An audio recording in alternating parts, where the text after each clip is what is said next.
I was distracted by the food and ran face first.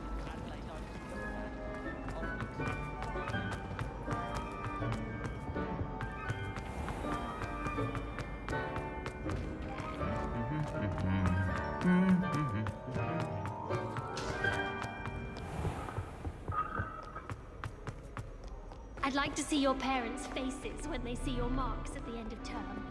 Perhaps you should work on your polyjuice program. About how marvelous you are and how you exceeded expectations.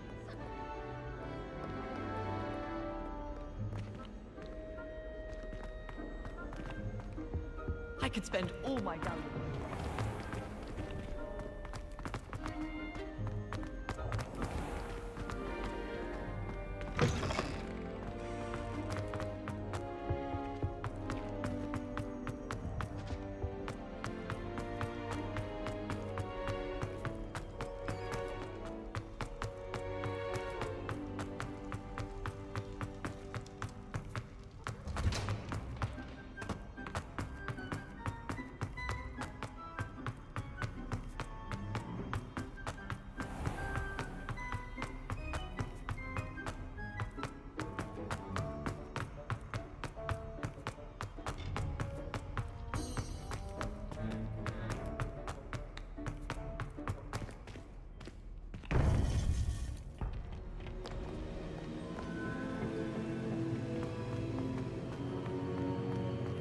Welcome back.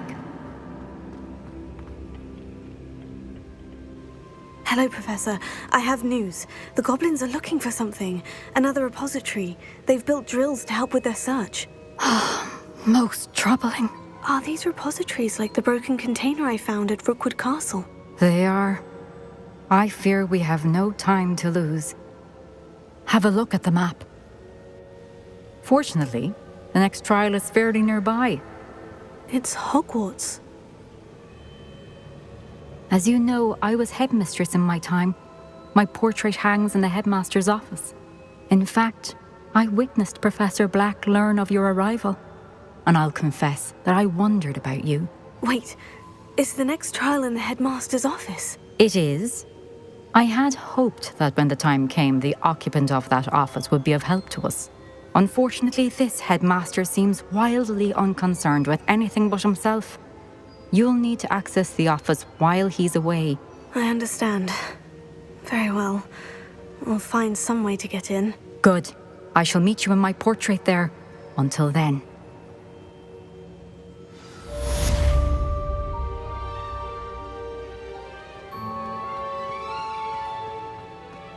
How will I gain access to the headmaster's office? Perhaps Professor Fig will know what to do.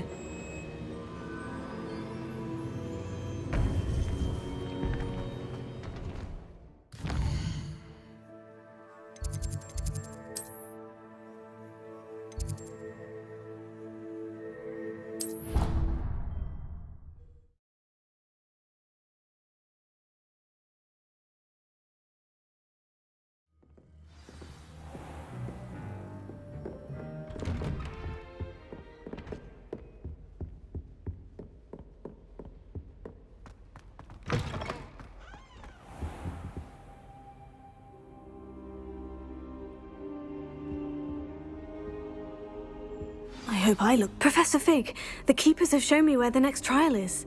Has something changed? Lodgok and I have learned that the goblins are searching for another repository, like the one we saw at Rookwood Castle. And I discovered that they're building massive drills to help in their search. Professor Fitzgerald seemed very concerned. I see. Ranrock clearly knows even more than we suspected. And sir, there's something else. Lodgok knew Miriam. He knew Miriam? They encountered each other at Rookwood Castle. She was doing research. That's where she found the container with the port key. He liked her so much that he let her leave with it, despite orders from Ranrock. I don't know what to say. She could win over almost anyone. I want to hear more of this. And, in fact, I'd like to speak with Lodgok directly. But we've no time now. Where is the next trial? Believe it or not, it's in the headmaster's office. Incredible. Very well, you'll need the password to get past the stone gargoyle. The headmaster's house elf will know it. I don't know the headmaster's house elf. Will he even speak to me? I imagine he's loyal to the headmaster. He is. So you'll need a disguise. I have just the thing. A polyjuice potion.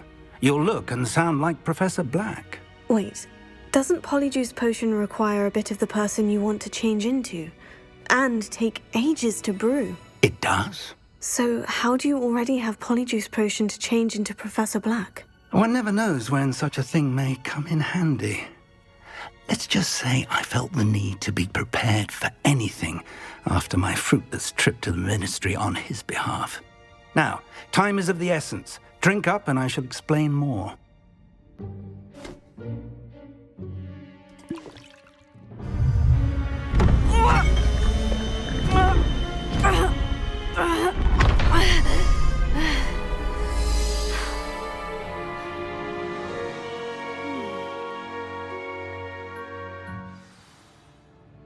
How do you feel?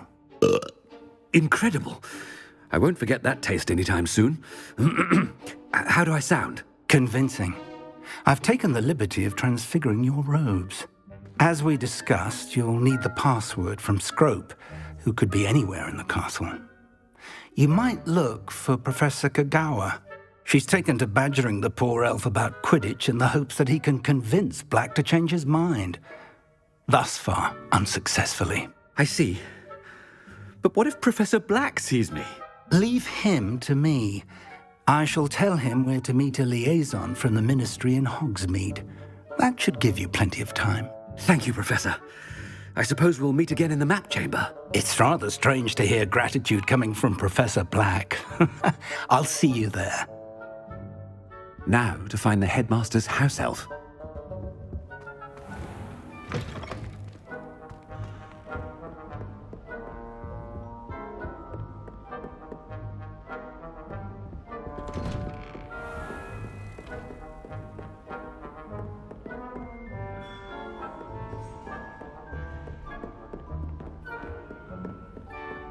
Do you have a moment, Professor? Professor, I was hoping to catch you. Places to be, Professor Sharp. Places to be. Of course, sir. Only, you'd asked me about a particular potion, and I did? I did, yes. Well, spit it out, Sharp. I don't have all day. Probably best not to discuss it here, sir. I assure you, Sharp, you may speak freely. Very well. I've brewed the cure for boils you wanted. I can drop it by your office when it's convenient. Of course, yes. No need for all the cloak and dagger. Simply have a student deliver it. A student. Very well, sir, if you insist. I do. And thank you, Sharp. I just hope you've brewed enough for all my boils. Now, to determine which student gets this rather unenviable... Chewing with your mouth open? Where are your manners? Has anyone seen my ivory-handled hand mirror? Of course you haven't. I thought I heard the headmaster approaching.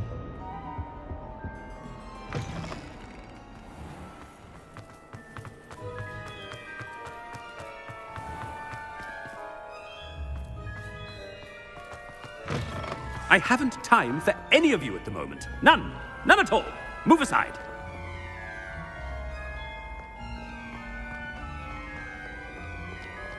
Headmaster? What could he want? Greetings! I mean, out of my way, children! Professor, a word? Professor Black, again, it is not too late to reconsider your decision regarding Quidditch. We could still have trials and a somewhat shortened season. It would be better than none at all. But the injury, Madam Kogawa. Professor, more than one student has taken a bludger to the head on our pitch. I dare say it knocked some sense into them. And they're fine now. The fact that it happened to be a pureblood, well, that's no reason to... What nonsense! That you would trivialize the health of a student over a silly game. A silly game? You are quite impossible sometimes. Sir, I've a good mind to write to the Department of Magical Games and Sports at the Ministry about you.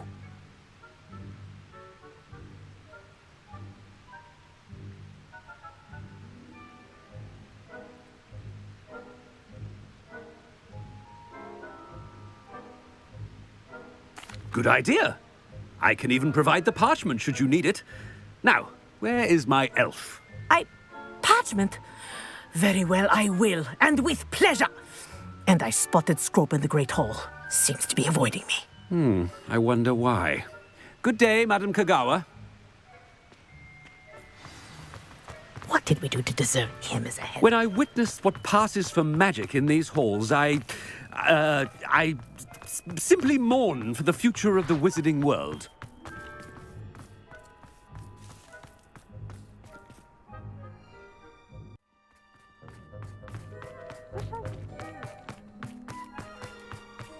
No, it's the headmaster, and he's coming this way. Miss Broom, a word. Oh, Professor, this is an interesting surprise. It's Bloom, by the way. Remind me of your area of affinity, Broom. OWLs are swift approaching. Charms, sir. Non-verbal spells. Might work on one that makes me disappear. Well, keep at it, Broom. And before you know it, you'll be as invisible as that new fifth year seems to be. They're not invisible, sir. I've seen them near the library. In fact, they help me with my, heavy books. Speaking of invisible, where's my blasted house elf? Something seems a little off with the headmaster.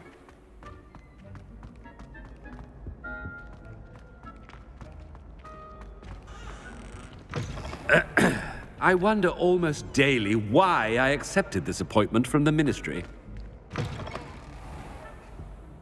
Professor, I need to speak to you.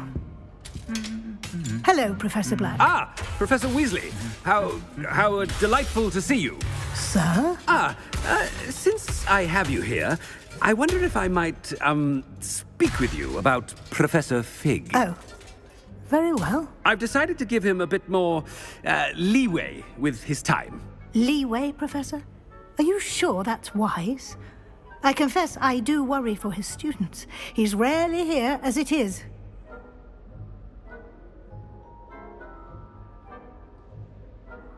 Ah, well, yes. He's handling some official ministry business for me. I see.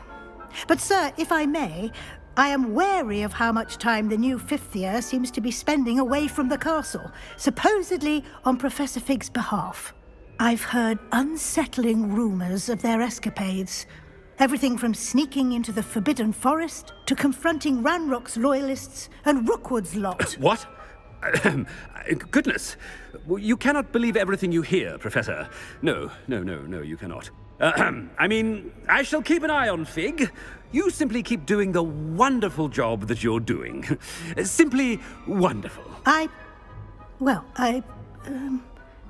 Thank you. But I'm happy to look into... Good. That'll be all, Weasley. I mean, Professor Weasley. Good day. A wonderful job. Leeway for Professor Fig? I shall never understand that. That ought to give Professor Fig some breathing room. Hope you're hard a worker as any house elf. Ahem. Attention, student. Scrope! Oh, greetings, Master. Remind me of the password to my office. Oh, but Master made Scrope swear never to tell anyone, even Master himself. dare you question me? I've a mind to give you a matching set of ears. Yes, sir. Of course, sir. Scrope begs forgiveness. It is the Black family motto, Master. Right. Of course. Master does remember it.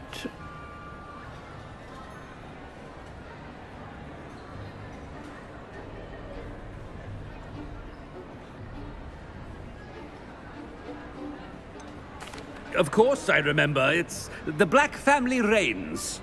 Is Master giving Scrope a test?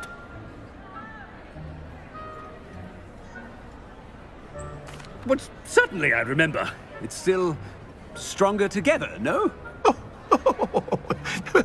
Master has made Scrope laugh. It's pure bloods forever, isn't it? Close, Master. Scrope thinks Master is indeed testing Scrope. It is always pure. Obviously. And, of course, as Master knows, in French. Ah! Yes, of course. I order you to pronounce it for me. Oh, but Master knows that Scrope's French is most pitiful. Very well. Toujours pur. Ha! Thank you. Never speak of this conversation with me or anyone else. Of course, sir. Scrope shall try his best to keep out of Master's way. The polyjuice potion's wearing off. I best get out of sight.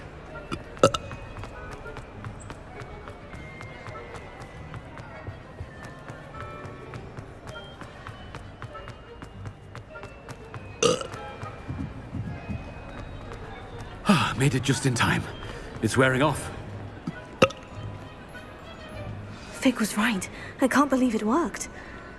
Now, to speak the password to the gargoyle.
The gargoyle. That's where I need to speak the password. Toujours pur. Revelio.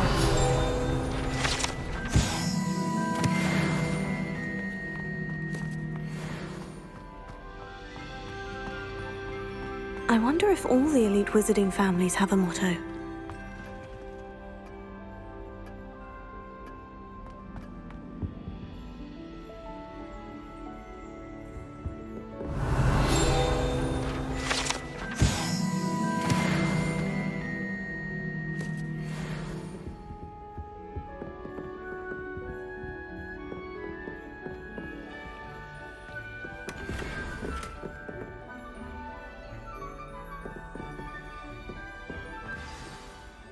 It's good to see you. All thanks to Professor Fig's quick thinking. Now what? Approach the pedestal in the antechamber and read the book that appears. What can I expect to find in the book? A story. I cannot say more. You may recognize some elements of it, as I was inspired by a tale with which many wizarding children are familiar. I suspect there will be more to this than reading a book. Your suspicions are correct. We shall speak when you are finished. Has this been under the headmaster's nose all this time?